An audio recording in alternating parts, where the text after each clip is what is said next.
Emma Raducanu has come under fire for some of the decisions she has made in recent months, but former British no one Tim Henman has backed the 2021 US Open champion to get back to the top of the WTA rankings. Raducanu was criticized after she decided not to play in qualifying for the French Open in May, as she suggested she wanted to focus on her grass court preparations. That decision reaped rewards as Raducanu made it through to the semi-finals of the Nottingham Open, the quarter-finals of the Eastbourne International, and the last 16 at Wimbledon.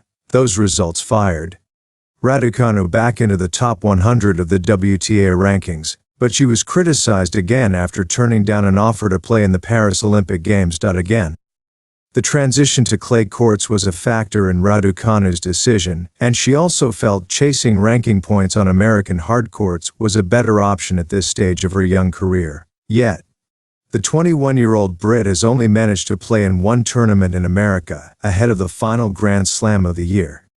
With her run to the quarterfinals at the WTA 500 event in Washington, her only event ahead of the US Open, Raducanu didn't play in qualifying for the WTA 1000 tournament in Toronto, despite tournament organizers initially confirming she was on their entry list. She then failed to get a wildcard into this week's WTA 1000 event in Cincinnati, leaving her worryingly short of match practice ahead of the US Open.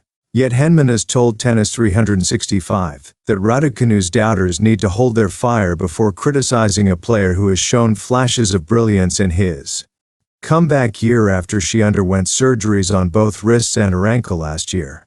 "We just have to show some patience with Raducanu now," Henman told Tennis 365. In her challenges have been well documented since she won the US Open, but the level of play she has shown this year confirms she is absolutely moving in the right direction. "I have no doubts that she will have some big results in the future. When you look at her ranking and her position in the WTA race and realize the limited number of tournaments she has played, it emphasizes her quality.